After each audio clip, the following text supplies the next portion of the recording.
ደግሞም ተረት ተረት የሆኑ አስተምህሮቶችን የያዘ ነው። ይህንን የምንዳስስ ይሆናል ማለት ነው፣ የምንመለከት ይሆናል። ይህንን እናያለን።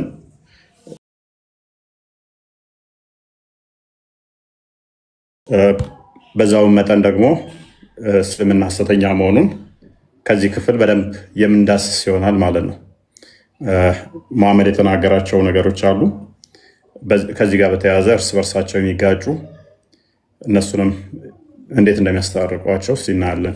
ሊታረቁ ማይችሉ ግጭቶች አሉ እዚህ ቶፒክ ላይ ማለት ነው እና ይህንን እናያለን ማለት ነው። ከመቃብር ቅጣት ጋር በተያያዘ ያለውን ቶፒክ እናያለን። አብዛኞቹ ቁርአኒስት የሆኑ ሰዎች ይህንን ክፍል አይቀበሉትም፣ ቁርአን የለም ከሚል አንጻር ወይም ደግሞ በቁርአን ውስጥ ያስተምሮ አልመጣም በሚል አይቀበሉትም። ምክንያቱም ብዙ አይነት ችግሮችን ስለሚያመጣ ማለት ነው። እንደ ቁርአን አስተምሮ ችኛዋ ቅጣት የመቃብር ውስጥ ቅጣት የምትለው የለችም። ፕላስ ደግሞ ገሃነም ገና እንዳልተለኮሰች ቁርአን ይናገራል። ሐዲስ ላይ ደግሞ ገሃነም እየነደደች እንደሆነ ይናገራል። ቁርአኑና ሐዲሱ ግጭት ይሆናል። ተጨማሪ ደግሞ ሶስተኛ የመቃብር ቅጣት የሚባል አለ ከተባለ ደግሞ እሱ ሌላ ችግር ያመጣል ማለት ነው። የመቃብር ቅጣት እንዴት ነው የሚቀጡት? ለምንድን ነው የሚቀጡት? እንደየ እንትኑ የምናየው ይሆናል ማለት ነው። ከፍ እያደረግን ግጭቶቹንም በዛው መጠን የምናያቸው ይሆናል። ሙሐመድስ የሚለውንም በመቃብር ውስጥ ምን እያደረገ ነው የሚለውን የምንዳስስ ይሆናል። ቢንት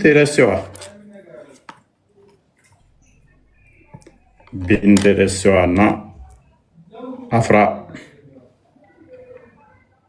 ሰላም ናችሁ?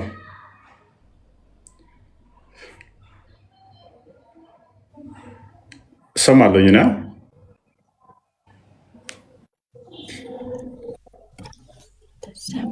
አለው ኔ እሰማለሁ።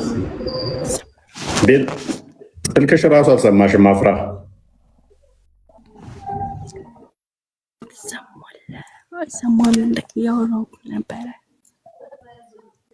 ይሄ እኮ 90 ውስጥ እኮ የፈነዱ የሚጀናጀኑት ጅንጀና እኮ ነው። ይሰማል ሽንት ቤት ገብተው ምናምን ነገር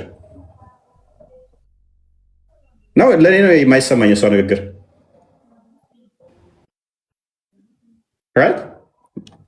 አብዛኛው የተጀናጀነ ነው። መዘር ሽንት ቤት ገብቶ አይሰማም፣ ይሰማል፣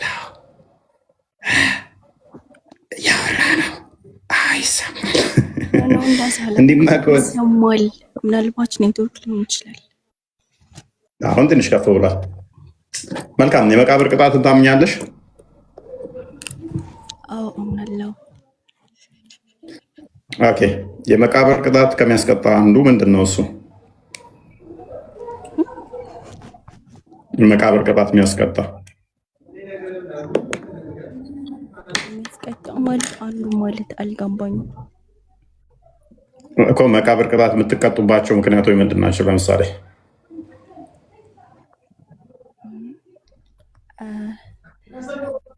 ማለት በሰራው ስራ ልክ ነው የምትቀጣው። በሰራው ልክ ለምሳሌ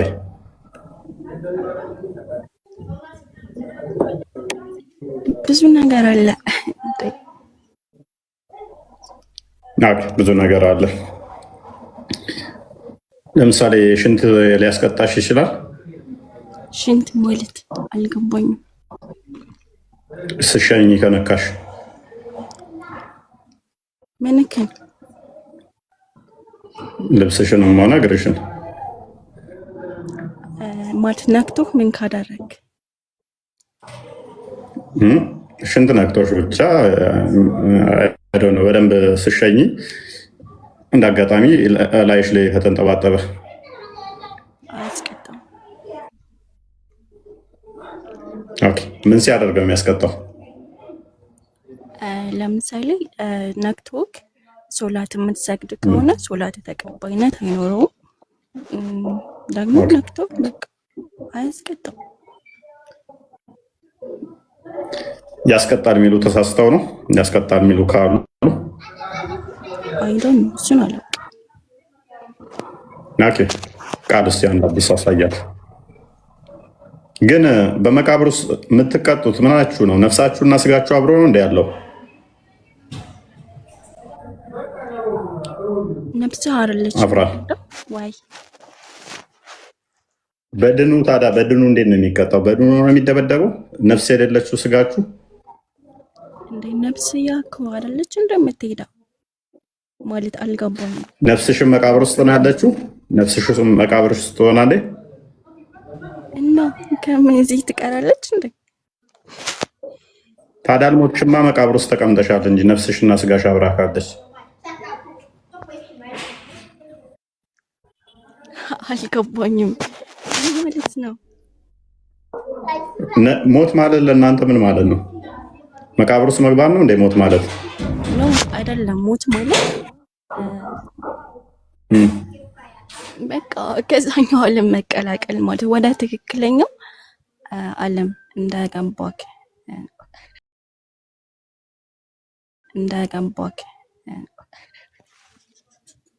እኮ ወደ ትክክለኛው ዓለም ስትይ፣ ስለዚህ ነፍስሽ ስጋሽ አብራ መቃብር ውስጥ መግባት ማለት ነው። አዎ ወደ ፈጣሪ ትሄዳለህ በቃ። ስለዚህ ስትመችም ስትቆነጠጭም ይሰማሻል። ነፍስሽና ስጋሽ አብራ ነው። ኤኒዌይስ መቃብር ውስጥ ሽንትሽ እንደሚያስደበድብሽ ቃል አንብብላት። ማለት የት ነው የምትሸናው? እዚህ ግዱና ያለክ ነው። አኪራ ቤት ከሄድክ በኋላ እዚህ ያለሽ የሸናሹ ሽንትሽ ከነካሽ ባሄራ በመቃብር ውስጥ ትቀጠቀጫለሽ። ስሸኝ ተጠንቀቀሽኝ። ኧረ ጉድ! ስትሞቺ ትቀጠቀጫለሽ። የዛሬ ስንት ሺህ ዓመት ሽንት ነክቶሽ ያውቃል እየተባልሽ በመዶሻ ትወገሪያታለሽ። አሊያም እንግዲህ ቅጣቱ የተለያየ ነው። ድራገኖቹም 99 ድራገኖች ሊበሉሽ ይችላሉ መቃብር ውስጥ። ኤንስ ቀጥላ መልካምሽ አቡ ሁሬራ እንዳስተላለፉት የአላህ መልእክተኛ ሰለላሁ ዐለይሂ ወሰለም እንዲህ ብለዋል። ሽንት በመጠንቀቅ ንጽህናችሁን ጠብቁ። ምክንያቱም አብዛኞቹ የቀብር ቅጣቶች በምን ምክንያት ነው? ሰበባቸው እርሱ ነውና። ዳርቁጥኒ ዘግበውታል። በሐኪም ዘገባ ውስጥ ደግሞ አብዛኛው የቀብር ቅጣቶች በሽንት ሰበብ የሚከሰቱ ናቸው ብለዋል። የሐዲሱ ሰነድ አስተማማኝ ነው። ያው ስለዚህ መቃብር ውስጥ አብዛኛው የምትቀጭበት ምንድን ነው? እህታችን ኖ እዚህ ጋር እንደዚህ ሊልህ የቻለው ምናል ሸንጠቅ ማለት የምትሸናበትን ቦታ መምረጥ አለበት። ጧራ ቦታ መሽናት የለበትም። ለምሳሌ መስጊድ ምናምን ነገር እሱ ያስቀጣል። መስጊድ ቦታ የእናንተ መስጊድ ሽንት ቤት ነው እንደዚህ ናል? አይ ጧራ ቦታ ናልኩ። ሽንትን ከራሳችሁ መጠበቅ እኮ ሜዳው ስሸኑ ንጽህናችሁን ጠብቁ እኮ ነው እንጂ የሚለው ንጹህ ቦታ መሽናትና ንጹህ ያልሆነ ቦታ መሽናት እኮ አይደለም የሚለው። አዎ እሱማ ግድ ነው። ማንኛውም እኮ ንጽህናውን እንዴ ጠብቃል አይደል? ስለዚህ የዋናው መቃብር ቅጣት ዋና ከሚያስቀጣው አንዱ ምንድን ነበረ? መስገድ አትችልም በቃ። ከዋና የመቃብር ቅጣት ካልሰገድሽ ደግሞ ሰላ ካልሰገድሽ ከእስልምናም ተወጫታለሽ። ጣራ ሁነ ነው የምትሰግደው። ለምሳሌ ሽንት እየነካሽ ለምሳሌ ሽንት የሚያመልጥሽስ ቢሆን አለ በሽታ ለምሳሌ ከዚያ በኋላ ትሰግዳለህ ማለት ነው። ኦኬ ተጠንጠባጠበና ከነካካሽስ በቃ ሻወር ወስደህ ሶላት ትሰግዳለህ። ከዛ ጣራ ነክ። በዚህ ምክንያት ግን መቃብር ውስጥ ትቀጠቀጫለሽ። ለምን? ያው አዲሱ እኮ ነው የሚለው አይደለው? አዲሱን ክፈቱ። እዚህ ጋር እኮ ሊል የፈለገው ሶላት የምትሰግድ ከሆነ እንደዛ ሆነክ ሶላት የሚላለው እዚህ ጋር ሶላት የሚላለው ወይ? እሺ አምርብልኝ እስኪ። ያው ፊት ለፊት እኮ ነው። ለሁለተኛ ጊዜ ልድገምልሽ። እሺ አቡ ሁሬራ ረዲየላሁ እንዳስተላለፉት የአላህ መልእክተኛ ሰለላሁ ዐለይሂ ወሰለም እንዲህ ብለዋል። ሽንት መጠንቀቅ፣ ንጽህናችሁን ጠብቁ። ምክንያቱም ማለት ንጽህናችሁን ጠብቁ ነው ያሉት። 30 ሰግዱ አይደለም፣ ንጽህናችሁን ጠብቁ። 30 ሰግዱ ሳይሆን ኢንጀነራሊ። ምክንያቱም ማለት ከዚያ አብዛኛው የቀብር ቅጣት ሰበባቸው እርሱ ነውና። ይህንን ዳርቁጥኒ ዘግቦታል አለ። ሐኪም ዘገባ ውስጥ ደግሞ ማለት ነው አብዛኛው ኢማጂን አብዛኛው የመቃብር ቅጣቶች በሽንት ሰበብ የሚከሰቱ ናቸው ብለዋል። ሀዲሱ ሰነዱ ሰሂህ አስተማማኝ ነው። ያ ነብይሽ ደግሞ መቃብር ውስጥ ሲቀጠቀጡ በምን ምክንያት እንደተቀጠቀጡ ሲናገር ራሳቸውን ከሽንት መከልከል ስላልቻሉ ወይንም ደግሞ በደንብ ስላላደራረቁ ነው። እነኚህ ኃጢአት ትልቅ ሰርተው ሳይሆን የሚቀጠቀጡት እላያቸው ላይ ሽንት ስለሚነካቸው ነው ብሎ ተናግሯል። ተጠንቅቀሽ ነው እስከዛሬ ሽናሹ ነክቶሽ አያውቅም ነው ወይንስ አንድ ለቀን ነክቶሽ ቅጥቀጣ ይጠብቅሻል በመቃብር ውስጥ?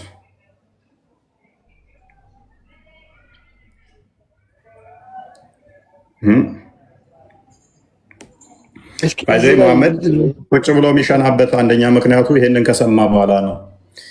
መቃብር ቅጣት ሽንት ከነካችሁ ያስቀጠቅጣል ከተባለ ቀን ጀምሮ ሙሐመድ ቆሞ ሸንቶ አያውቅም ትላለች አይሻ። ይሄ የሆነበት ምንድነው? ሽንት እንዳይነካው በመቃብር ውስጥ ላለመወገር እንደሆነ አማኝ እናት ምትያት አንቺ እሷን የአማኞች እናት አይደለሁም ብትልም አንቺ ግን እናታችን ነች ምትያት አይሻ በመቃብር ቅጣት ሙሐመድ ይህንን ቀን ከሰማ ቀን ጀምሮ ቆሞ ሸንቶ አያውቅም፣ ቁጭ ብሎ ነው የሚሸናው ትላለች። ግን ሌላ ደግሞ ቦስ በጣም የሚያስደነግጠውና ትንሽ ግራ የሚያጋባ ይሄ ሀዲስ እዚሁ ኪታብ ላይ ነው፣ ገጽ 99 ነው አሁን ያሳየኋችሁ። ይኸው እንደምትመለከቱት ሃርድ ኮፒው ነው ቦልገል መሪየም 100 ላይ አሁን እህታችን ሴት ልጅ ምን ብለው አስቀምጠዋል መሰላችሁ? ልብ ብላችሁ በደንብ ተመልከቱት። ገጽ 100 ላይ ማለት ነው ኢሳ ኢብን የዘይድ ረዲያለው አባታቸውን ዋቢ በማድረግ እንዳስተላለፉት የአላህ መልክተኛ እንዲህ ብለዋል፣ ከእናንተ አንዳችሁ በሚሸና ጊዜ ብልቱን 3 ጊዜ ይለበው። ብልቱን 3 ጊዜ ይለበው። ሴቶች እንዴት ነው ብልታችሁ የምታልቡት?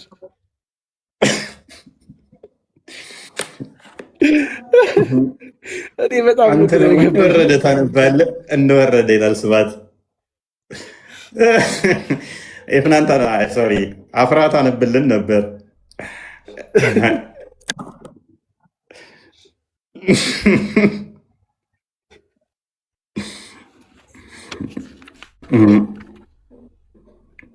እንደወረደ የቃል እንትን የሆነ ጊዜ ላይ ቃል ጠጥቶ ሰክሮ መንገድ ላይ ገና የመጀመሪያ የተዋወቀን ጊዜ ሞቅ ብሎት ነበር ጠጥቶ እና ፓውዛ ላይ መንገድ እንትን ላይ ይሸናል። ፖሊስ መጣበት። ፖሊሱ መጣን የምዛው ቆም እየሰማው ነበር። ምን እየሰራህ ነው ይለዋል። ያንተ ባልደረባ ረጅም ፍሬቻ አብርቶብኝ መኪናው ያው እንትኑ እየተቃጠለ እያጠፋውለት ነው፣ ውሃ እያፈሰስኩለት ነው። ለፖሊሱ ማለት ነው። ቃልሻ ፎሉን በሽንቱ ሊያጠፋ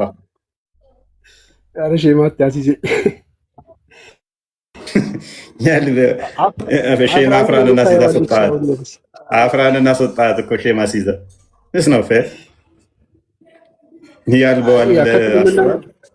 እኔ ወደ አንተ ልዞር እንጂ እግዚአብሔር ንቅል አድርጎ ያውጣት ከእስልምናም እንደዚሁ።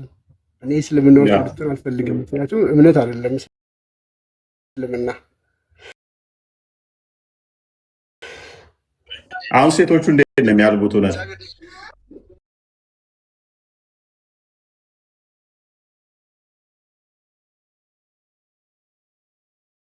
ያሱ እኮ ነው ጥያቄ የሆነብኝ።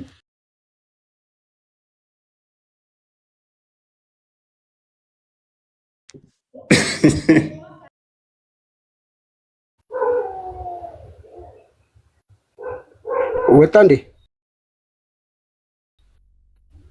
ለኩ ቆይ ኦኬ እና ወንድ ለበው ነው አይ ቲንክ እያለን ነበረ። ያ ጥያቄ መረዳት የመልስ ግማሽ ነው። እሺ ወንድስ ይለበው ሴቶች እንዴት ነው የሚያልቡት ነው የኛ ጥያቄ። ለምን ወንድ አለባ አላልንም። እና ሴቶች እንዴት ነው የሚያልቡት ነው የሚል ጥያቄ። ምክንያቱም 3 ጊዜ ወንዶቹ ካለቡት ወይ 2 ጊዜ ወንዶቹ ካለቡ ሴቶቹ እንዴት ነው የምታልቡት ነው እንጂ ለምን አለባችሁ ብለን የሚል ጥያቄ አላቀረብንም። ሚስ ኢንተርፕሬት አታርጉት። እና ቶፒኩ ላይ ገብቶ የሚመልስልን ሙስሊም ካለ እንግዲህ ይግባና ይመልስልን። ግልጽ ነው። የመቃብር ቅጣት አለ። እዚህ ላይ ነው እየተነጋገርን ያለ ነው። በጣም ገራሚና አስቂኝ ነው። በእስልምና ምን ተብሎ ይታመናል? እንግዲህ አንድ ሰው ከሞተ በኋላ ነፍሱ ወደ ህይወቱ ገብታ ነው እንግዲህ ነፍሱ ወደ ህይወቱ ገብታ ይቀጣል። ያቀጣጡ ሁኔታ ቢለያይም ማለት ነው። በተለያየ አለ፣ ብዙ ግጭቶችም ያሉበት አለ። ኦኬ፣ የገባ ሰው ካለ የገባ ሰው እንቀበልና እንቀጥል። ሰላም ዲያቆኖች፣ ሰላም አላዎች እንዴት ናችሁ? ሰላም ነው አለን። እያስተማራችሁ ነው? እየተማራችሁ ነው? እዚህ ጋር አሁን የማያውቀውን ሰው ሆነ ዝም ብሎ ጥያቄ ከሚታበዙ እዚያ የሚያውቁት አሉ አይደል? እንዴት ነው እሱ ምናምን። አሁን እናንተ እዚህ የየልጥል ነው የመጣው አውቃለሁ። ላይ መሰለህ ገባ ነው ፕሌስ አቃሚታሽ ሁሴን እንኳን ደህና መጣህ። እንኳን ደህና መጣህ መስሎህ ነው። በመቃብር ቅጣት ታምናለህ? አዎ እንዳለ እናምናለን። የመቃብር ቅጣት ማለት ምን ማለት ነው?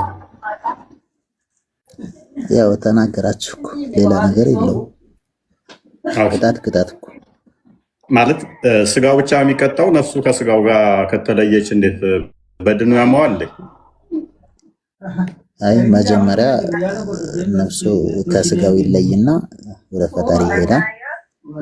ከዛም በኋላ ቀብር ከገባ በኋላ መላእክቶች ይመጡና ሩህ ወደሱ ይመለሳል። ከዛ ጥያቄዎች ይጀመራሉ ማለት ነው። ነሽርና ሙንከር የሚባል መላእክቶች አሉ። ትንሽ ከኋላ ከቻልክ ድምፅ አለ፣ እሱን ቀነስ ማድረግ ትችላለህ? ስልክ እያወሩ ስለሆነ ነው። ይቅርታ ሚስጥር እንዳንሰማ። አይ ኦሮምኛ ነው እነሱ የሚያወሩት፣ ችግር የለውም አትሰማም። ይደገፈና አፋን ኦሮሞ ስታው አማን። እሺ እሺ ቀጥል። እኮማ እንዳሁኑ ያው ከሞተ በኋላ አንድ ሰው ቀብር ይገባና ከዛም በኋላ ነፍሱ ይለያል። መጀመሪያ ነፍሱ ከስጋው ይለይና ወደ ጌታው ይሄዳል። ከዛም በኋላ ቀብር ከገባ በኋላ መላእክቶች መጥተው ይጠይቃሉ። ቀብር ውስጥ ጥያቄውን ካልመለሰ ይዘኔ ቅጣት ሊከተለው ይችላል። እሺ እንደዚህ ብናደርገውስ? ቀብር ውስጥ ከፍተን አፈር ሳንመልስበት ቁጭ ብለን ብንጠብቅስ? ሐዲስ እኮ ሌላ ሐዲስ እኮ አለ። ከተቀበረ በኋላ ሰዎች ከተለዩት በኋላ ወደ 40 እርምጃ ከተለዩት ከሄዱ በኋላ የሚል ሐዲስ አለ። ሐዲስ ሰዎች ካልተለዩትስ? እሱን እኔ እንጃ አልሰማሁትም። ማለትም ግን እንደምናቆኛ እንደዛ ነው።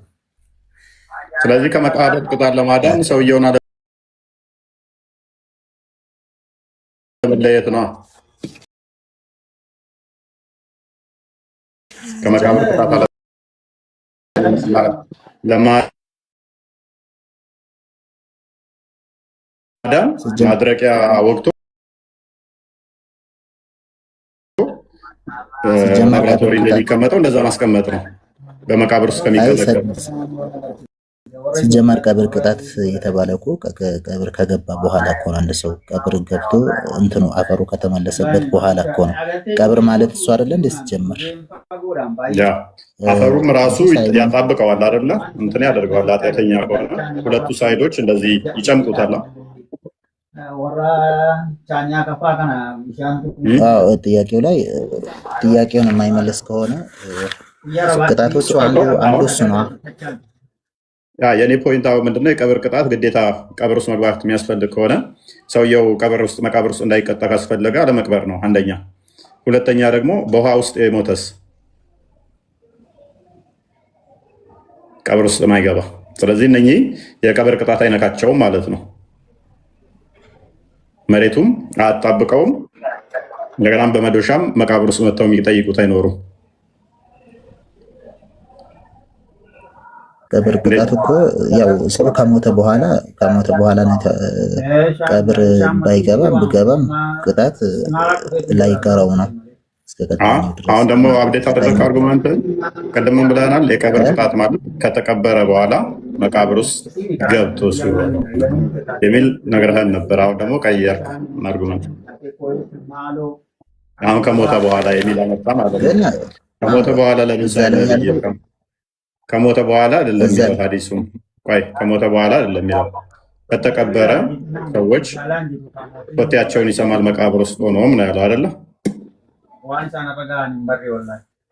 ከሄዱ በኋላ ነው። ከሄደ በኋላ ነፍሱ ተመልሶበት ነፍሱ ይመለስበትና ከዛም በኋላ ይሰማል ይባላል። እንደዛ ያ ስለዚህ መልካም ከሰራ መሬቱ 70 በ70 ይሰፋለታል አይደለ? ይሰፋለታል። 70 በ70 ይሰፋል። መልካም ካልሰራ ግን ጀስት ሁለቱ ሳይድ ከዚህና ከዚህ ያለው ሳይድ መጥቶ እንዲህ ይጨምቀዋል ይላል። ያልተቀበረስ ነው አርጉመንት። ካልተቀበረ ለምን ይጨምቀው? እሱን ባላውቅም እሱን ግን የማውቀው ነው ያኛውን ነው። እሺ እሱን እንለፋውና ወደምታውቀው ሞር ወደ ተሻለ እንምጣና ለቀብር ቅጣት እንደምታምን መጠን ኦኬ። ሰውነታችሁ ይበሰብስ የለ እንዴ? ምናችሁ ነው የሚቀጣው? እስከ ቂያማ ቀንስ እንዴት ይቀጥላል? ሰውነታችሁ ይበሰብስ ከሆነ የዛኔ አይደለም እኮ ከሰው ከሞተ በኋላ ነው ጥያቄው። ሰዎች 40 እርምጃ ከራቁት በኋላ ነው መላእክቶች መጥተው ሁለቱም መላእክቶች መጥተው ቅጣቱን የሚቀጡት እንጂ ከዛም በኋላ እኔ እንጃ። ከዛም በኋላ አይደለም እንጂ ቅጣቱማ እኮ እስከ ቂያማ ቀን ድረስ ነው የሚቀጥለው እኮ እስከ ቂያማ ድረስ ከጀመረ። ስለዚህ ነፍሱ ትመለሳለች አልክ። ስጋህ ይበሰብሳል መሬት ውስጥ ነው አይበሰብስም? ይበሰብሳል። ኦኬ ስጋ ሁሉ አንድ አዲስ ክፈትልኝ ቃል የአደም ልጆች ሁሉ ይበሰብሳሉ ብሏል። የአደም ልጅ ሁሉም በስባሽ ነው ሐዲስ ነው እንዴ? የአደም ልጆች ሁሉ ይበሰብሳሉ። የአደም ልጆች በዚህ አይደለም። እዚህ ጋር የነቢያቶች አይበሰብስም። የአደም ልጅ ነው አይደለም መሐመድ? ከዛም በፊት ያሉትን እነ ሙሴም እነ አብርሃምም ነቢያቶች የሆነ ሁላቸውም። መሐመድ የአደም ልጅ ነው አይደለም? ነው። ኦኬ የአደም ልጅ ነው። የአደም ልጆች ስጋቸው ይበሰብሳል አይበሰብስም? ልጆች ተብሎ በአንዴ ብጠቃለልም ግን ከመሀል ደግሞ እንትን የሆኑት አሉ። መሀል የሚባል ነገር የለም። ሁሉንም ነው ያልኩ። እኔ ሁሉንም አይደለም። በመሀል እኮ ለይቶ የተነገረን አለ። ሁሉንም እኔ ስለ ሁሉም ነው እያወራ ያለሁ። አንተ ስለ ለይቶ ነው እያወራ ያለሁ። ሁሉ አደም የሁሉም የአደም ልጆች ምን ይሆናሉ? ይበሰብሳል አይበሰብስም? መልሰው አሌስ ሙሐመድ የአዳም ልጅ አይደለም በለኝ። ምን ይላል? ያው ላሪሱ አረብኛው ይሁንልህ እንግሊዝኛው ኔክስት ማለት እንደመጣ ስለገባ ነው። ኩሉ ኢብን አደም ከሚለው ጀምራ አንብበው ከፈርግለት ያ ጎይድ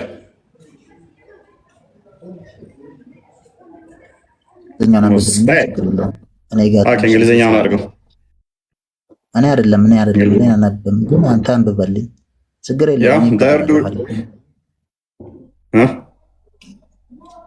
ያው የአዳም ልጆች ሁሉ the earth would consume all of the son of Adam except his tailbone አጥንት ተዋላለችዋ ስትቀር የአደም ልጆችን ሁሉንም ምድር ትበላዋለች። አንዲት አጥንት ብቻ ነው የምትቀረው ይላል። ነብይ የአደም ልጅ ነው አይደለም? ግን የተከበሩ አላህ መልእክተኛቸው ነብይ ሐዲሱ ምን ይላል? መልካም ሐዲሱ ሁሉም የአዳም ልጆች ኃጢአታቸውን መሬት ትበላቸዋለች አይደለ? አዎ ሐዲስ በሐዲስ ይፈታላ እኮ ሐዲስ በሐዲስ ስለዚህ ሁሉም ኤክሰፕሽን ሳያስቀምጥ ነብይ ምን ብሏል? ሁሉም የአደም ልጆች መሬት ትበላቸዋለች። ፔሬድ። አይ ነከሌን አበላቸውም ካልክ የአዳም ልጅ አይደለም ማለት ነው። ግማሽ አይደለም ያለው። ሁሉም የአደም ልጆች ምን ትላቸዋለች? አፈር ትበላቸዋለች። ስለዚህ ሁሉንም የአደም ልጆች አፈር መበላቸው ከሆነ ለምንድን ነው ነብይህ አፈር አይበላውም ብለህ ነው የምታምነው? ሰላም ነው። ምንድን ነው አብያ ፊት ይቅርታና ዛሬ ታፕታፕ ገዝተም እየከፈት አይደለም። ታፕታፕ ኮፒ ሊንክን በጣም ደከም ያለ ነው። ተወዳጆች ምን እንደሚያስፈልገን ታውቃላችሁ። ታፕታቡን በደንብ ከፍ አድርጉት። ዩቲዩብ ላይ ያላችሁንም ሰላም ብለናል። ላይክ እያደረጋችሁ ኮሜንት እየጻፋችሁ ዩቲዩብንም የምትከታተሉ እዚህ ያላችሁ ግን በተለይ ያው የግዴታ ታፕታፕ ኮፒ ሊንክ ስለሚፈልግ ፕላትፎርሞቹ የሚፈልጉትን ነገር ስጧቸው። የዩቲዩቡ ላይክ ስታደርጉት ሞር ተደራሽነቱ ይሰፋል። ይሄኛው ደግሞ ታፕታፕ ኮፒ ሊንክ ስታደርጉ ሼር ስታደርጉት ሪፖስት ስቶሪያችሁን አድርጉትና እንትን በሉት። በደንብ አነጣቡት። ገና 600 ምናምን ናችሁ እና በደንብ ታፕታፕ ኮፒ ሊንክ አድርጉ። ዛሬ ጨዋታ ነው እንዴ? ደብሯቸዋል። እኔ ምን እንጃ ዛሬ እኔ ኳስ ላይ ምን ነው እፎይ ትናንት ከለከልከኝ ከመግባት? ትናንት ገብተሃል እኮ ገስ ዘግተህ ምን አውቃለሁ እንዳለህ አድርገኝ። ትናንት ገብተህ ነበር እኮ። አልገባሁም። 4 ሰዓት ነው ምናምን ላይ መጥቼ ለምን ዘግተዋል? ዘግተዋል ማለት መላክ አይችልም። መላክ አልችልም። ገስቱ ሞልቶ ነው የሚሆነው። ብዙ ሙስሊሞች ነበሩ። አላየው እንደ ገስቱ ሙሉ ሙስሊሞች ነበሩ።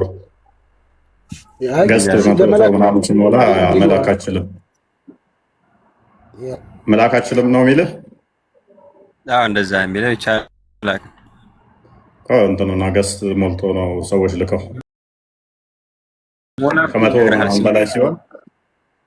ከመቶ ሰው በላይ ምናምን ሲሆን ሲሞላ አሁን ያሳውቀሃል። እስከዛሬ አሁን ሲሞላ ሞልቷል ምናምን ብሎ ጽሁፍ ይሰጣል። ትናንት ምናምን ግን ይሆነ የለም ማለት ገስት ሞልቶ ሆነ ሰዎች ምናምን አሉ ምናምን ብሎ እንትን ይላል። ትናንትና ምን አለ? ትናንት አልገባህም ከእነ ቤት የለም ከነጭራሹ ብመጣ በቃ ዝግ ነው። ትናንት በጣም ብዙ ልጆች ትናንት አልገባም። እንግዲህ የገሱ የሲስተም ሁኔታ ነው የሚሆነው። ትናንትና ግን ሙሉ ሙስሊሞች ነበሩ። እንደው በጣም ብዙ ሙስሊም ነበር ትናንት። እና ቶፒኩም ነው ዛሬ የመቃብር ቅጣት ነበረ። እችን ሐዲስ እስቲ አንድ የፈሰራት አሳየው። ልጨርስ እኔ ካሊድ ትቀጥልበታለህ። አሁን እንዳልኩ ከነብያቶችም ውጪ እኮ እንትን የተባሉ አሉ። ግን ነብያቶች እዚህ ጋር ተለይቶ በሐዲስ ለምፈታ ተለይቶ ስጋቸው እንደማይበሰብስ በሌላ ሐዲስ ተዘግበዋል። ስለዚህ ከዚህኛው ሐዲስ ጋር ግጭት ነው ማለት ነው። ግጭት ሳይሆን አንዱን ሊፈታ ይችላል። ቁርአን በቁርአን የሚፈታል፣ ሐዲስ ይፈታል። ምክንያቱም ሁሉም የአዳም ልጆች በስባሽ ናቸው ካለ በኋላ መሐመድ አይ ነቢያቶች አይበሰብሱ የምትለኝ ግጭት ነው የሚሆነው። ሁሉም ምን ያለው ኤክሰፕሽን አላስቀመጠም። ሁሉም የአዳም ልጆች በስባሽ ናቸው። ለዚህ ነው ደጋግመን የመሐመድ ሬሳ ባይበሰብስ ኖሮ ገና ድሮ ያሳዩ ነበረ። እንዲህ የምታለቅሱለት የምትንሰፈሰፉለት በመስታወት አድርገው አሳምረው ያስቀምጡት ነበር ባይበሰብስ ኖሮ። በፖሊስ በትልቅ እየንትን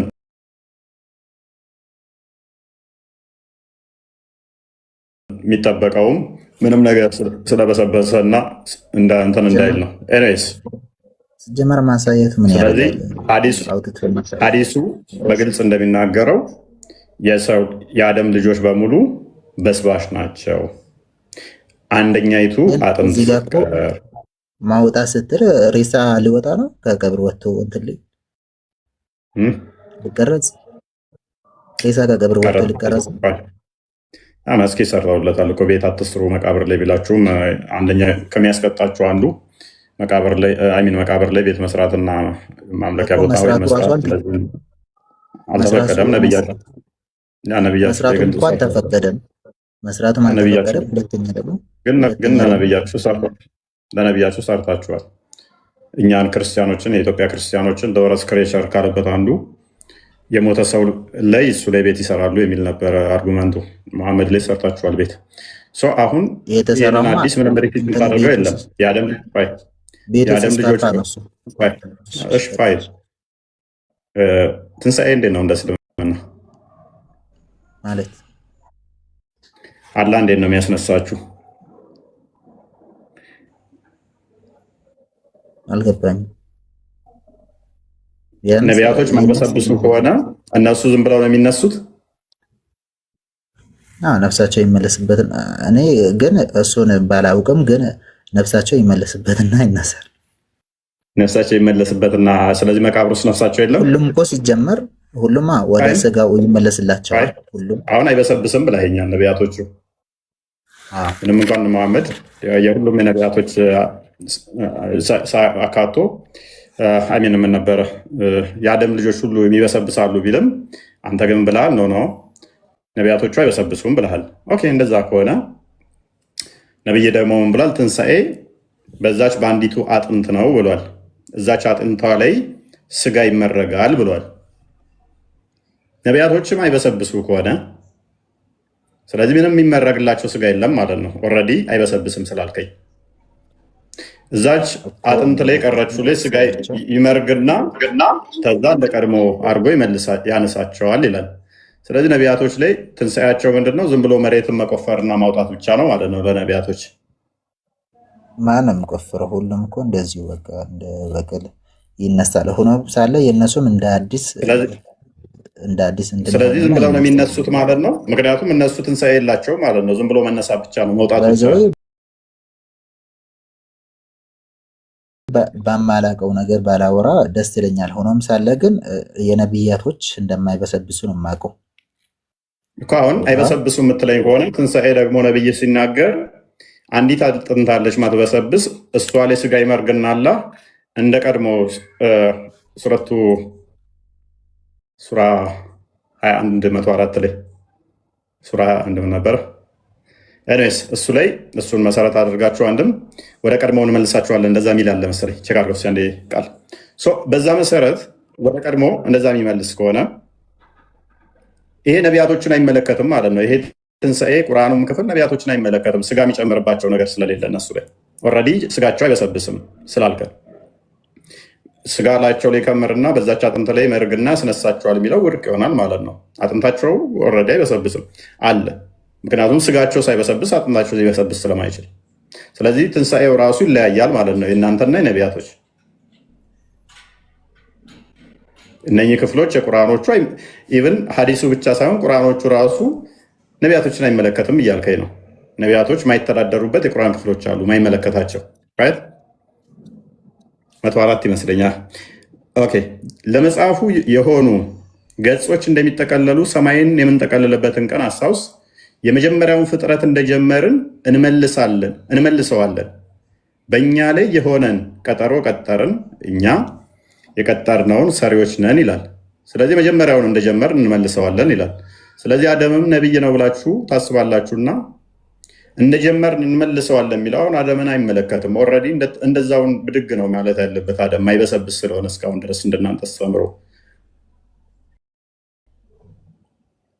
ስለዚህ ነቢያቶች ጋር ሲመጣሁ ወደ ቀድሞዎቹ ለመመለስ አጥንት ስጋ ይመርግባቸዋል የሚለው ሀዲስ ውድቅ ይሆንና ቁመታቸውን አስረዝማለሁ ነው ማለት ያለበት። 60 ክንድ ማድረግ ነው ያለበት ማለት ነው።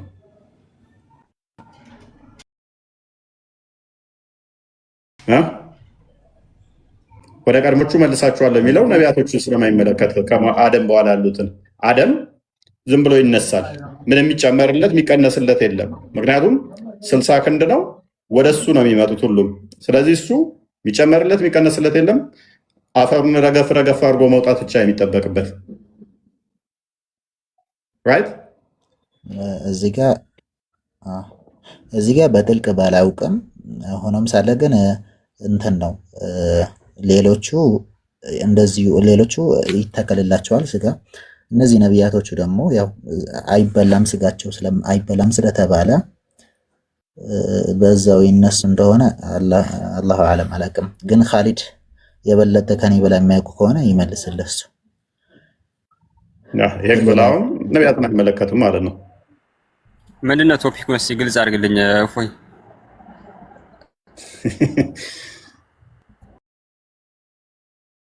አይ አንተ እያልክ ያለኸው የሰው ልጆች ከሞቱ በኋላ እንዴት ይነሳሉ ነው የሰው ልጅ አፈር ይበላዋል። ሁሉንም የሰው ልጅ አፈር ይበላዋል፣ የማይበላው አለ። የአደም ልጆችን ሁሉ አፈር ይበላቸዋል አይደል? የማይበላቸውም አለ። ለምሳሌ ስለዚህ በአላህ መንገድ ላይ ሐዲሱ ላይ እንስማማ። ቅድሚያ አንዴ ሐዲሱን ክፈተው ቃል ሐዲሱን እናንብበው ሲያብራ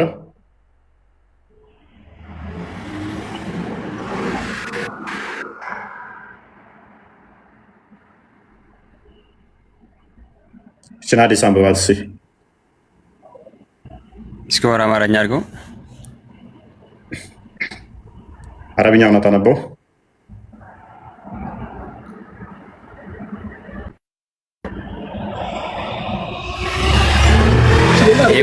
ተርጉምልን ይገባል ለማለት ነው።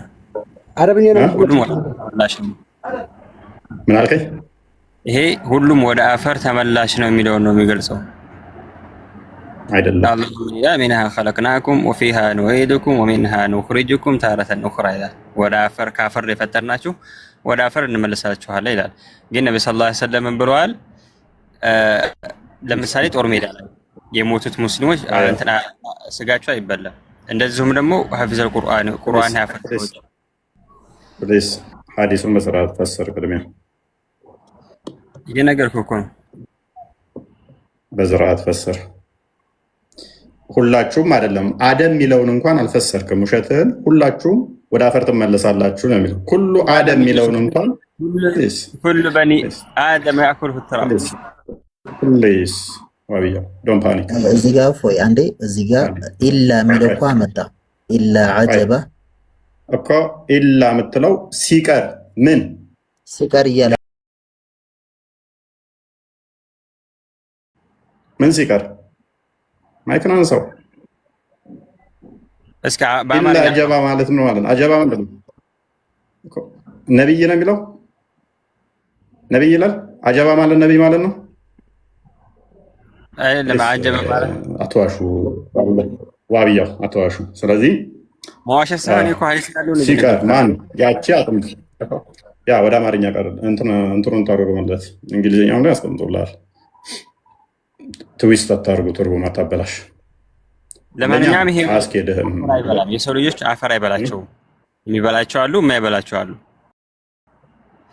ለምሳሌ ከወሰድን ሐምዛ ፕሊዝ እሱን ወላሂ በል እስኪ ተረት ነው የምር ወላሂ ተረት አለ። በጣም እውነት ነው። አንተ ትቀልዳለህ። ሄድና ቁርአን ያፈዙ እስኪ ሰፈር ቆፈር አድርግ። አጥንታቸው ብቻ ነው ያለው። ሰሞኑን እንደውም ወሎ ላይ መቃብር ቆይ አዳምጠኛ ወሎ ላይ መቃብር የሙስሊሞችን ቆፍረው እያወጡ እየተጨቃጨቁ ነበረ። ማአት እንደዚህ በመዳበሪያ ከምረው ጭንቅላታቸው እጃቸው አጥንታቸው ብቻ ነው ያለው። እና ምን እዛ ውስጥ አንድ አስተዋይ ቢኖር ስየታለ ያፈዝከው ያልበሰበስክ ማለት ይችል ነበር።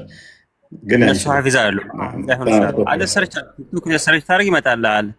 30 ዓመት ሁላ ተቀብረው ምንም ያልተነኩ ሀታ የሆነ እኮ ራሱ ቪዲዮ ነበር አይደል እንዴ? ካሜራ ይዘው ሄደው ውጭ ሀገር የሆነ ሐፊዘል ቁርአንን ቆፍረው የሚታወቅ ሰው ነበረ ቆፍረውት፣ ግን ከሞተ ከስንት ጊዜ በኋላ አንድ አጥንት ነው ያገኙት፣ የጀርባ አጥንት ምናምን ነው። ላይቭ ላይ ራሱ እንትን ያሉበት ነው። ስሬስ ወላሂ አይበላም። ወላሂ እውነቴን ነው የምልህ አይበላቸውም። አንተ በእናትህ ወላሂ አትበል በእናትህ። ዋብያው እምነት አይነው ብላይንድ ያደርጋል። እምነት እንትን ይላል። ስለዚህ ነብይም ያለው ሁሉም የአደም ልጆች አፈር ይበላቸዋል። ምን ሲቀር? የጀርባ አጥንት ስትቀር። ትንሣኤ ደግሞ የሚጀምረው በእሷ ላይ ነው። ትንሣኤ በምን ላይ የሚጀምረው? እሺ አስረዳኝ።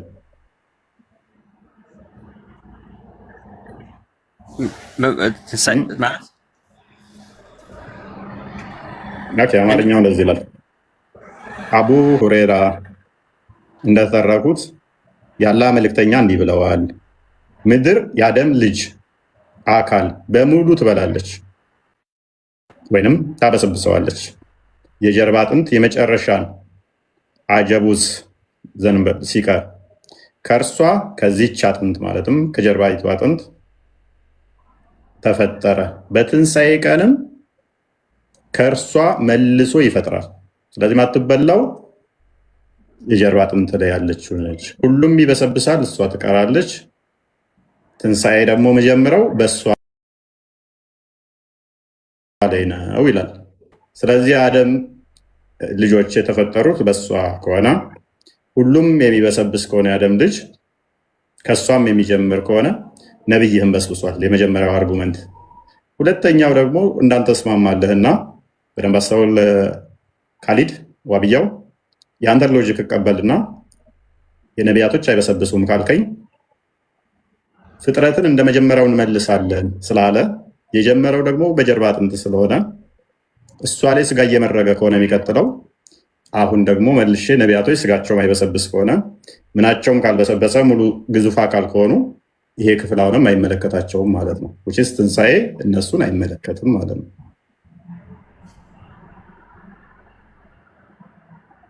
ሁለቱም አጣብቂኝ ነው ለአንተ። አዎ እንደዛ አይመለከታቸው ምትል ከሆነ ከዛ ምን ጠይቃለሁ? ማስረጃ ጠይቃለሁ። ቦስ እንግዲህ ዋሃብያው እያለ ሐፊዝ ከሆኑ አይበሰብሱም ሲል ነበር እና የዚህ ቁርአን ጸሐፊ ሐጅ መሐመድ ሳኒ ሀቢብ ቁርአን ያፈዙ ናቸው፣ በቃላቸው የሚያውቁ ናቸው።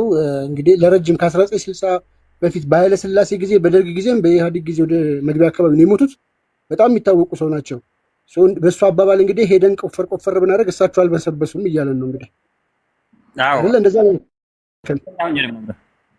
እርግጠኛ ሆናለሁ ወላሂ ሐጂ መሐመድ ሳኒ እኔ ደመቃብር ልታስቆፍራቸው የነሱ ልታስቆፍርባቸው ነው። አንተ ሰውዬ በጣም ደስ ይለኛል። እኔ ቢቆፈር ደስ ይለኛል ለማረጋገጥ። ይሄ ከባድ ነው። ዴቭ የሚባል ሰውዬ ከባድ ነው፣ ጭንቅላት አለው። ባይዘው የሆነ ሰዓት ላይ ማለት ነው ትምህርት ቤት ፈተና ገባ ቃል እና እንደዚህ መጽሐፍ ደርድሮ ስታዩት ኃይለኛ ተማሪ እና ፈተና ገባ እና አብረን ነበር የተማርነው ቴንዝ ላይ ያለን እና ፈተና ላይ ያለ አስቀድሞ ቴንሽን እንደሆነ በጣም ብዙ ውሃ ጠጥቶ ነበረ።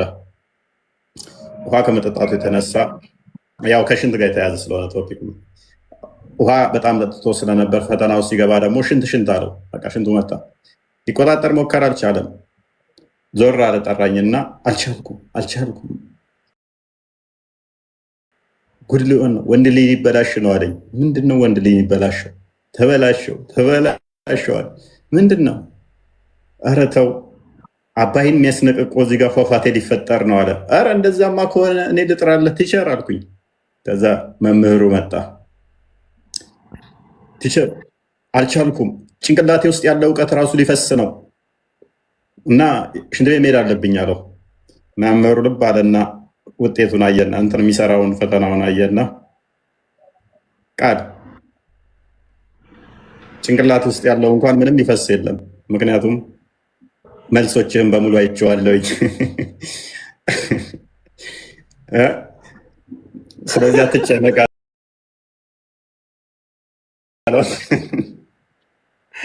ኧረ ግን ታሪክ ሲገለበጥ ደስ ይላል። ታውቃላችሁ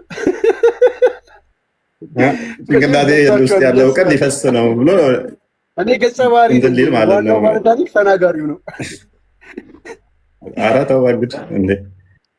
እና ቆይ አሁን አንድ ነገር ተናግራይ ነበርና የመሐመድ ሬሳን ባይበሰብስ እንኳን የቁርአን ሐፊዞች አይደለም የመሐመድ ሬሳ ብቻውን እያዞሩ ያሳዩን ነበረ። ልክ አሁን ለምሳሌ ይሄ የመሐመድ ፀጉር ነው ብሎ ነው እያዞሩ የሚያሳዩት። አሁን ቪዲዮ እየቀረጹ ይሄ የመሐመድ ፀጉር ነው ብሎ ነው። እንግዲህ በዚህ በረከት ያገኙበታል። እና በደንብ አስተውሉ። ስለዚህ አጣብቂ ነው ባይዘው የለነሱ አጣብቂ ነው። ገና በጣም ብዙ ምናነሳቸው ነገሮች ይኖራሉ። በስብሷልም ቢሉ አጣብቂ ነው፣ አልበሰበሰም ቢሉ አጣብቂ ነው። ሁለቱም አጣብቂ ነው። ኧረ ምንም የምታውቀኝ አይደለም። እኔ እኮ እውነት ነው እየነገርኩህ ያለሁት። አልሰማልክኝ። ስለዚህ ነቢያቶችን አላህ ስጋ መርጎ አስነሳቸውም ማለት ነው።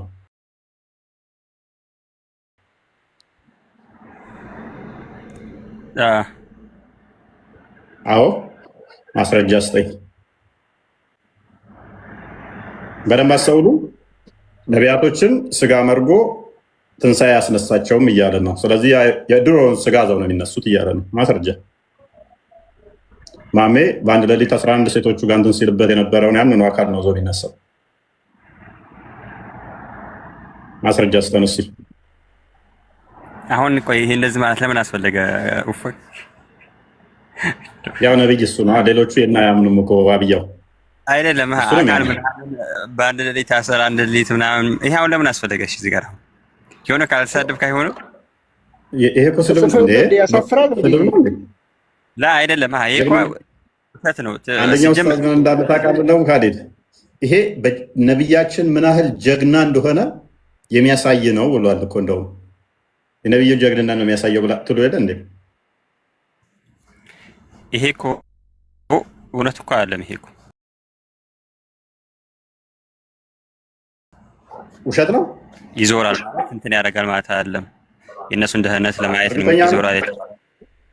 እነሱን ሂዶ አዎ እንደዚህ ያደርጋል የሚል የለም። በአንድ ሌሊት ሴቶችን የለም። አዎ ኦኬ። በአንድ ጥባት የተባለበት ምክንያት ምንድን ነው ካዳ? እንዴት በአንድ ጥባት ይዞራቸው ነበር ማለት ምን ማለት ነው?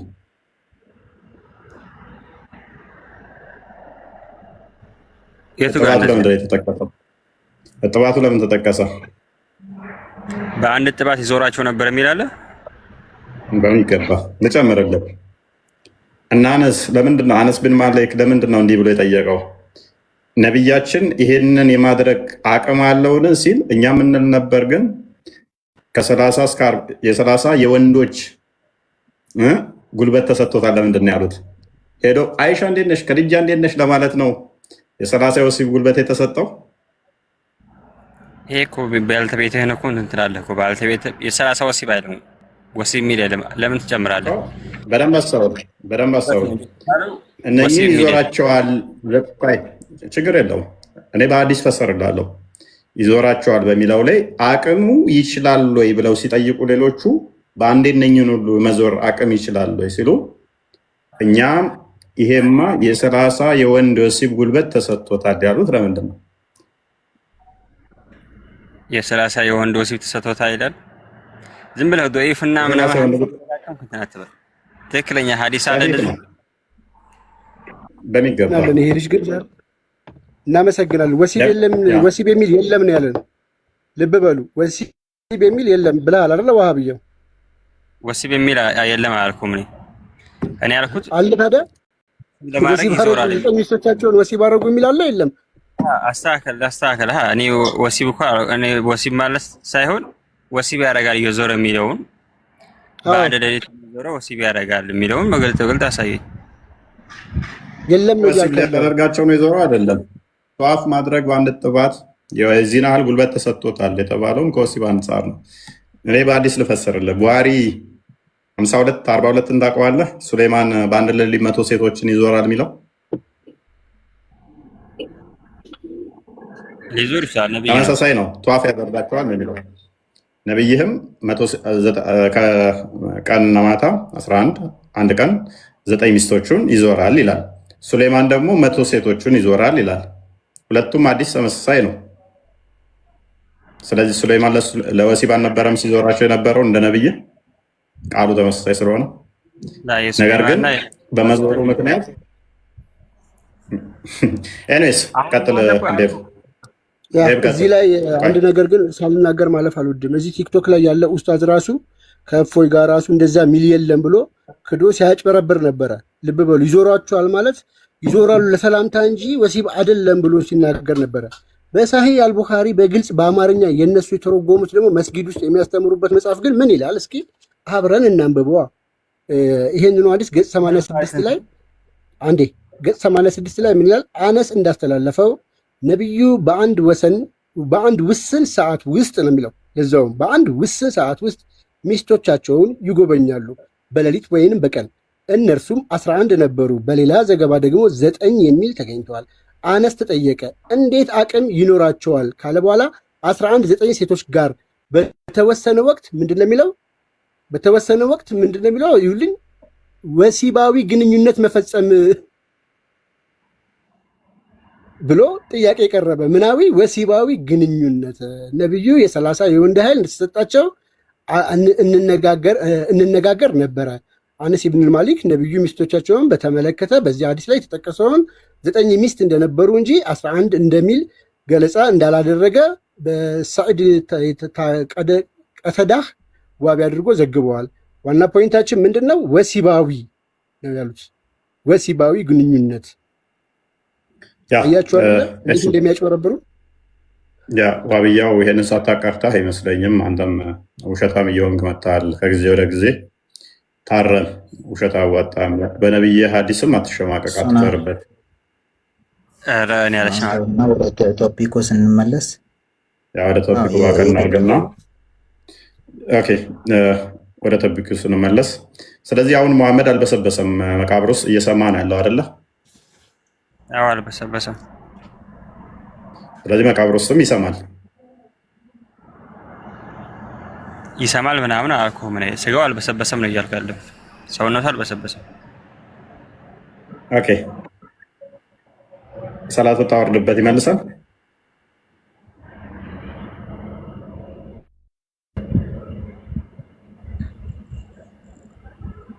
ምን እንጃ እሱን አላውቅም። ሰላምታ ስትሰጠው የምትለው ሳታውቅ ነው። እኛ አውርዱ በቁርአን የተባለ ያው ሰለዋት እናወርዳለን። እሱ ላይ ባወረድን ጊዜ ግን ነብዩ ሰላም ይሁን ነው የምትለው ወይንስ አንተ ነብይ ሰላም ሁን ነው የምትለው? ሰላም اللهم صل على محمد وعلى ال محمد ለምንለው ሰላም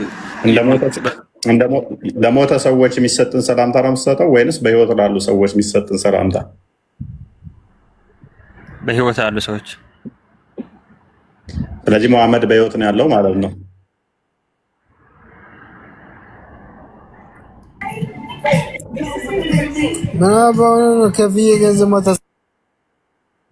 ስለዚህ በህይወት ነው ያለው መሐመድ ነው ማለት ነው። ምክንያቱም ሰላምታ የምትሰጠው በህይወት ላሉት ሰዎች የሚሰጥን ሰላምታ እንጂ ለሞቱ አይነት ሰዎች አይደለም። ሰላምታ ራሱ የምትሰጠው። ስለዚህ መሐመድ በህይወት ነው ያለው ማለት ነው እያልኩ ያለሁት። እኛ ሰለዋት ነው የምናወርደው። ሰለዋት ማውረድ ማለት ለምታወርደው ሰለዋት ለሞቱ ሰዎች የሚወርድን ሰለዋት የምታወርደው በህይወት ላሉ ሰዎች የሚሰጥን ሰለዋት ነው። ሰላምታ የምታቀርበው በህይወት ላሉ የሚቀርበውን ነው እንጂ ለሙሐመድ ሲሆን ለሞቱ ሰዎች የሚቀርበውን አይደለም የምታቀርበው። ስታክ አድርገሃል። ኤኒዌይስ እሺ። ስለዚህ ሙሐመድ በህይወት መቃብር ውስጥ መስማት እንደሚችል ይናገራል። ሐዲሱን እንዴት ታደርገዋለህ? በደንብ አበበበት በዚህ ጉዳይ ላይ። ሐዲሱን አንዴ ክፈተው ቃል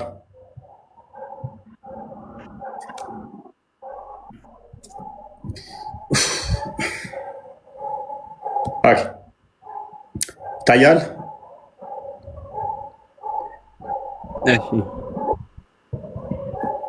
Whenever someone greets me, and Allah returns the soul to my body. And Hamid, return his greeting. and I return his greeting ይላል። ስለዚህ ማናችሁም ሰላምታ በምትሉኝ ሰዓት፣ ሰላም በምትሰጡኝ ሰዓት ነፍሴ ወደ ስጋዬ ትመለሳለች፣ እኔም ሰላምታችሁን እመልሳለሁ ይላል። ስለዚህ እስቲ አሁን ሰለዋት አውርድ እስቲ። اللهم صل على محمد وعلى آله وصحبه أجمعين። እሱ ምን ብሎ ይመልስልሃል? ያኔ መቃብር ውስጥ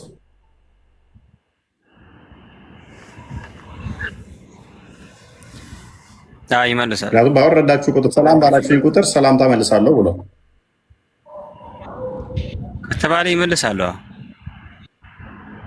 ስለዚህ አንተ ለቀልድም ለምንም ባልካት ቁጥር እሱ ሲመልስ ነው። እንዴት ነው የሚያውቀው? ማለት በቢሊየን ሙስሊም አለ። በዚህ ቅጽበት በየሰከንዱ ሰላት የሚያወርዱ አሉ አይደለ? እያንዳንዱ ይመልሳል። ለሞሱ ለምን እረፍት ነው የነሳችሁት። መቃብር ውስጥ እረፍት ነው የነሳችሁት። ሰላም ሰላም ሰላም ሰላም። በዚህ በፍጥነት ራሱ ቢል አይጨርሰውም እኮ። በቢሊየን ሙስሊም ሰላት በየሰከንዱ ያወርዳል፣ በማይክሮ ሰከንድ ውስጥ። ምን አይነት ፈጣን ቢሆን ነው ለዚህ ሁሉ ምን ላይ ሰጥቶ የሚጨርሰው? አላህስ ደግሞ ስራው ነፍሱ ካላደረገው እዛው ቆይታ እዛው ነው የሚቀረው። እንዲህ ቢያደርግ ራሱ አይመጣው። እኔና እሱ ብንለው ራሱ እኩል ሰዓት ይዘን እኔና ዋሃብያ አሁን ብናወርድ የማንን ነው የሚመልሰው? አላህስ የማንን ነው ነፍስ የሚያስገባው? አት ዘ ሴም ታይም እኩል 1 2 3 ብለን ብንናገር ለነጮች ጥቁሮቹን አይመለከት፣ አይሰማም የጥቁሮችን። ለማንኛውም አሁን እኔ እንደዚህ በፈላፈል በእናንተ ሃይማኖት በቃ አሳብዳችኋል። ፋይናሊ እንዲህ ፈላፈል አሳብዳችኋለሁ እኔም ማለት። ስለዚህ ወደ ማመድ ደረጃ እየደረስክ ነው ማለት ነው። አይዞህ። ኤኒዌይስ ይሄ ገና ጀማሪው ነው። በደንብ አስተውል።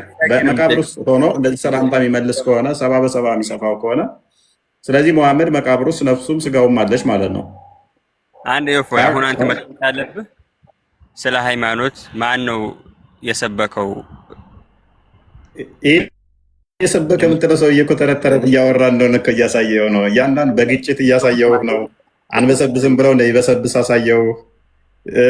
ተረት ተረት እንደሆነ እያሳየው ማን ነው እኮ የሰበከው? ማን የሰበከው ትለኛለህ? መሐመድ የሚባለው አካል ሰብኳል እያልከኝ ትርጉም አልባ የሆነ ጥያቄ በምትጠየቅበት ሰዓት በቃ ሁሌ እነዚሁ ነው። የአላህ እግር አለው ሳለህ የአንተ ራስን መጣ ያው ነው።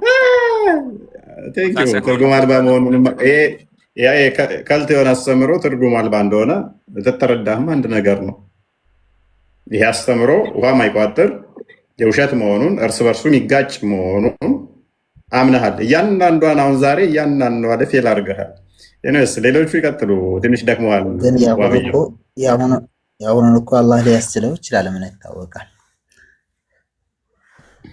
ኦኬ፣ ነቢያቶች ሁሉንም ነው ሰላምታ የሚመልሱት? የመሐመድ ብቻ ኤክሰፕሽን ነው? ሰላምታን ይሄ ደግሞ ፈስ ላይ ነው ያለው። ፈስ በፈሳ ጋንም ስለምትገባ መላእክቶች ይረግመዋል። ፈስን እስካልፈሳ ድረስ ነው መላእክቶች አማላጅ የሚሆኑ እንደ እስልምና። ኤኒዌይስ በደንብ አስተውል ሙሴን። እሺ ድጋሚ ጠይቀህ ይህንም ብለሃል። ነፍሱን ሊመልስለት ይችላል ያስችለዋል አልከ። ኦኬ የሙሐመድ ነፍስ ብቻ ነች ከስጋው ጋር ያለችው? የሌሎቹስ ነቢያቶች ነፍሳቸው ከስጋቸው ተለይታለች? ሁሉም ሞተዋል እንጂ ያልሞተ ነብይ ያለን። ሙሐመድስ ነፍሱና ስጋው አብረው ነው አይደለ? መቃብር ውስጥ ሰላምታ ስትለው አብሮ ስለሆነ ነው ሰላም ይለ እኮ ይመለስበታል ነው የተባለው እንጂ እኮ ነፍሱ አለ ማለት አይደለም። ምንም ሳለ እዚህ ጋር እኮ ሰላምታ ሰላም በሚል ሰዓት ነፍሱ ከመቃብሩ አሚን ከስጋው ጋር አብራነች አይደለ?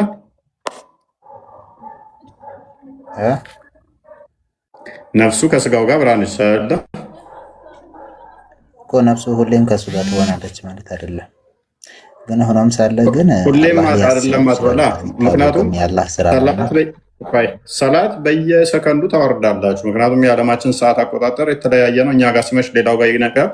የጸሎት ሰዓታችሁ የተዛባ ስለሆነ ጸሎት ባላችሁ ቁጥር ሰላት ታወርዳላችሁ። ስለዚህ የዓለማችን ቢሊየን ሙስሊም ጸሎት ባደረገ ቁጥር ሰላት ያወርዳል። በቀን 5 ጊዜ ሰላት ታደርጋለህ። ስለዚህ 5 ጊዜ ሰላት የምታደርግ ከሆነ እያንዳንዱ ላይ ሶላት ታወርዳለህ። እሱ ብቻ ሳይሆን በስራ ቦታ ላይም ሰላት ታወርዳለህ። የተለያየ ቦታ ላይ ሰላት ስለምታወርድ እረፍት በሌለው ሁኔታ ሰላምታን እየመለሰ ነው። በዚህ ሁሉ ጊዜ ውስጥ ደግሞ ነፍሱ ከስጋው ጋር ነበረች። ራይት እንደዛ ማለት አንችልም፣ ግን ይሄ ጥያቄ ቢሆንም ችግር የለውም ይጠየቅበታል። ሌላ ጥያቄ አልገባኝም ነው እንጂ ማለት ያለባን እንደዛ ማለት አንችልም አትልም። ሐዲሱ ይላል እኛ እሳቸው እንደሞቱ ነው የምናውቀው። ከሞቱ ደግሞ አይሰሙም አይለሙም አይደለ? ከሞቱ ይሰማሉ። ከሞተ ይሰማል አይሰማም። ቴንክ ዩ። እኛም እያልን ያለ ነው ይሄ ነው። ስለዚህ የሞተ ሰው ማይሰማ ከሆነ መሐመድ በመቃብር ውስጥ ብጠራውም አይሰማም፣ ሰላትን ብታወርድበት አይሰማም ማለት ነው። ለአንተ ሰላምታ የሚሰጠውን መንገድ የለም እኮ። ሐዲሱ ላይ እኮ እንዳለው አላህ ነፍሱን ይመለስባቸውና ሰላምታኔ ይመልሳሉ ነው የተባለው እንጂ ከሞተው አይደለም የተባለው። ነፍሱ የሚመልስለት የት ነው? ምን ይላል ሐዲስ? በህይወት አለ እንዲ አሁን አይደለም። ሐዲስ ላይ ምን ይላል? እዛ ላይ የተጠቀሰው ነፍሱን ይመልስለታል አላህ። ከዛ ወደ ሰላምታ ይመልሳል መሐመድ። ማናችሁም ሰላምታ ስትልኩ ወደ እኔ አላህ ደግሞ ወደ እኔ ነፍሴን ይመልስልኝና እኔ ደግሞ ሰላምታ መልስላችኋለሁ ይላል እኮ። እና እኮ እሱ እኮ ነው ያልኩት እኔ። ስለዚህ ምን እያልከኝ ነው? አልሞቱም ማለት አንችልም። እና አልሞተም እያልከኝ ነው? አልሞቱም ማለት አንችልም። አልሞተም ማለት አንችልም። ምንድን ነው እያወራ ያለው? ስለዚህ ሞቶ ሰላምታ ይሰማል ማለት ነው። ስለዚህ አሁን ሌላ ጥያቄ ቢሆን ተሻለ። ይሄ ለእኔም ጥያቄም ስለሆነ ችግር የለውም ይጠየቅበታል።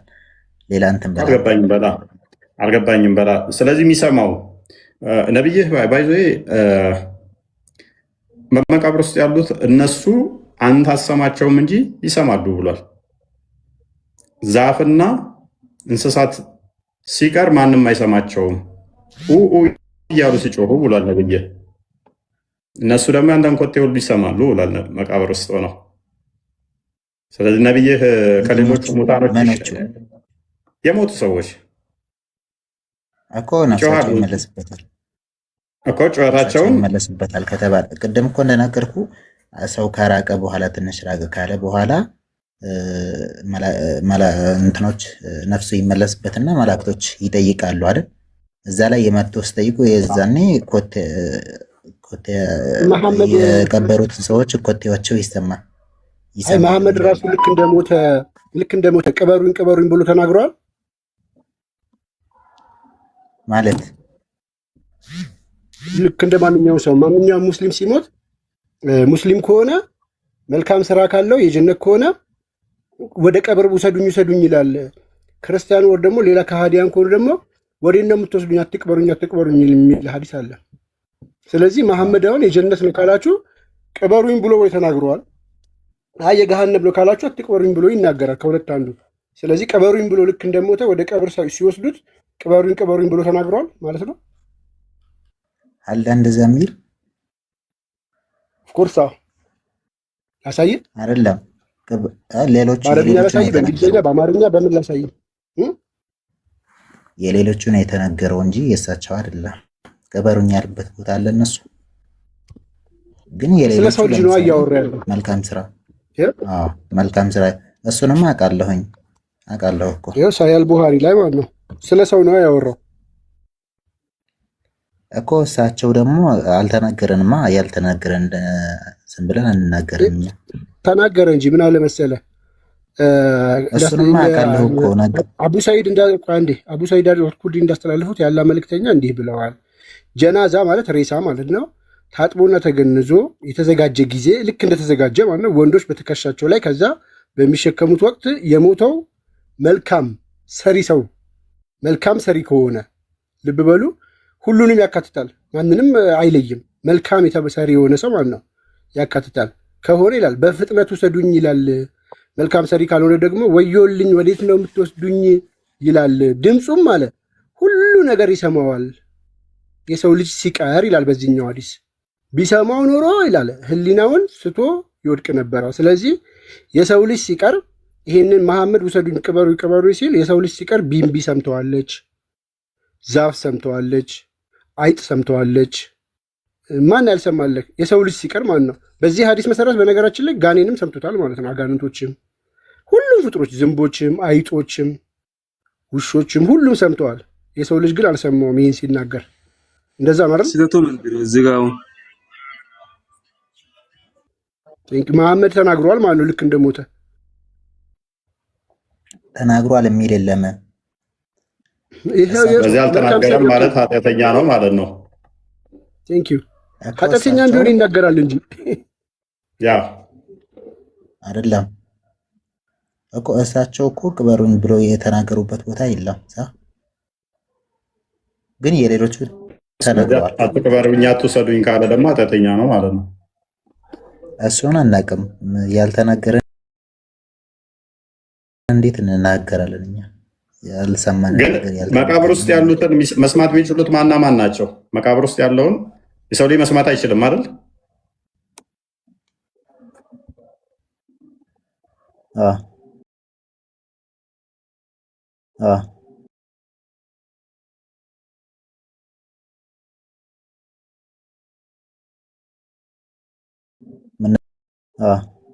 ምን